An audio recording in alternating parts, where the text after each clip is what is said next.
Good morning, it's JC, St. Louis's oldest living hippie, and I apologize for the traffic noise in the background. I'm sitting out in line, guess where? At the food bank, where I'm always at on Thursdays, getting something to eat because I can't afford to pay for it otherwise. I do sell guitars since I've been retired, but I have sold maybe 3 this entire year, so people are not buying. Means that I don't have any extra income other than Social Security, which by the time I pay my car payment, my second mortgage, and my house payment, I got nothing left. Think about that. You know, and your 401ks, if the stock market is down, I don't know if it is or not, I don't follow it. You think about your 401ks too. But anyway, here is an article about why Trump ordered troops to LA. It's fun, kind of interesting.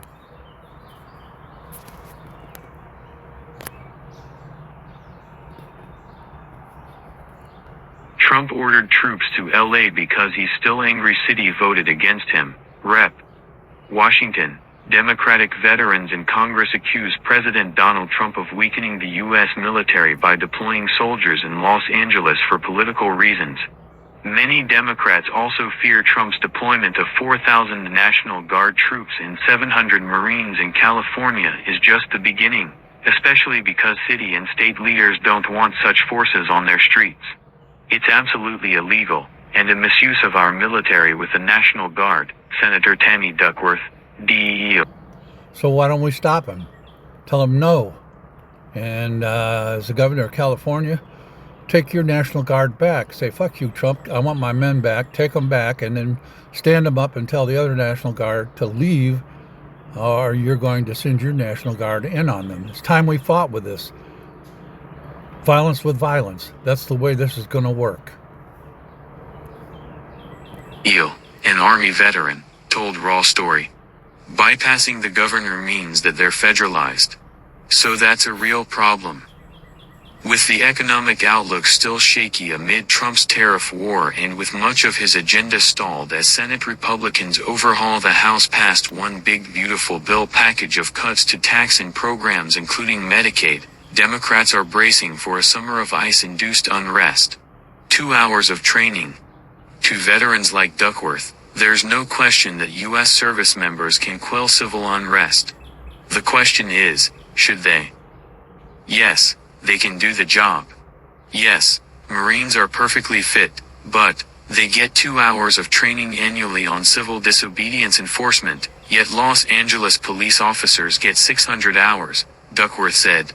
So why are we putting people on the ground that have far less training than people who already know the area? One of a record 9 female veterans serving in the 119th Congress, Duckworth, who lost both legs as an Illinois Army National Guard helicopter pilot in Iraq, says having heavily armed Marines patrol American streets will have repercussions both for the young soldiers and communities to which they deploy. I worry about what this is going to do to, the mental health of our Marines who are being told, you gotta now do this on American soil, and what is it gonna do for the trust of Americans for our Marines? Duckworth said. So I have some concerns. Senator Richard Blumenthal.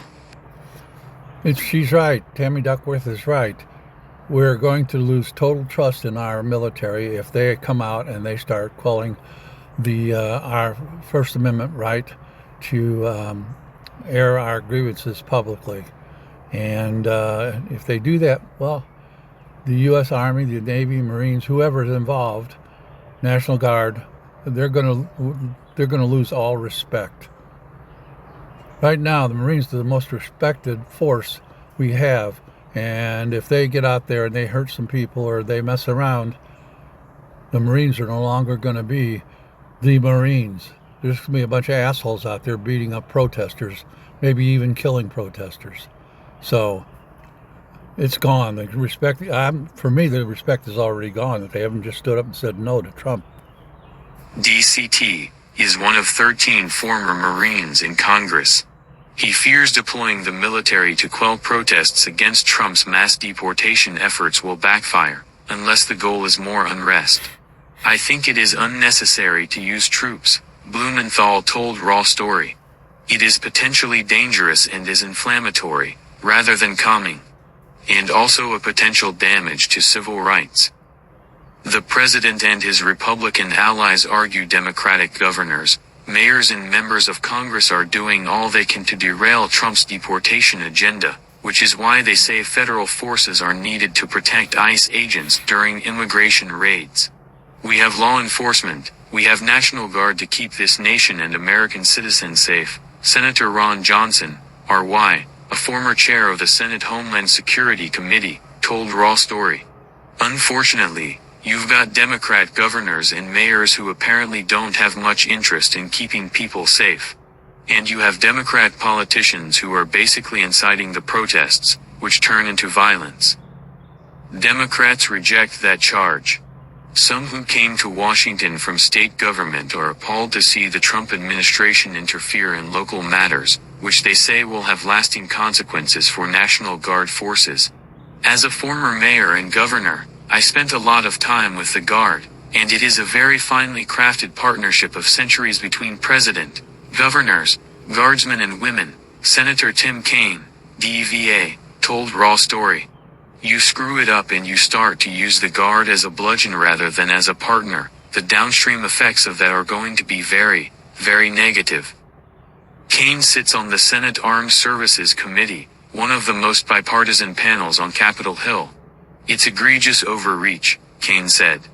And it is really essentially unprecedented for the president to do this, even with the Guard, without a request by the governor. Well, there you go. It's illegal for him to do it without to federalize the National Guard, because we're not in any time of national emergency. The riots in LA or the protests in LA are not a fucking national emergency. It's one city, and it might stay one city, except that Trump's trying to push it to other cities by saying he's going to deploy the Guard and Marines to other cities in other states, especially blue states, to quell protests. So, anyway, here's the thing. Please post a picture that's out there now of Barack Obama on Saturday, June 14th. And then also, please fly your flag upside down to show that our nation is in distress also for that one day, June 14th. This is JC saying, fuck Trump and fuck the National Guard and the Marines who are listening to Trump. They should be out there saying, we won't go. Hell no, we won't go. We will not hurt the citizens of the United States. They're not doing that, so they don't deserve our respect. Anyway, to all my friends, family, followers, subscribers, love you all. Pox some more, Jack. Keep on trucking.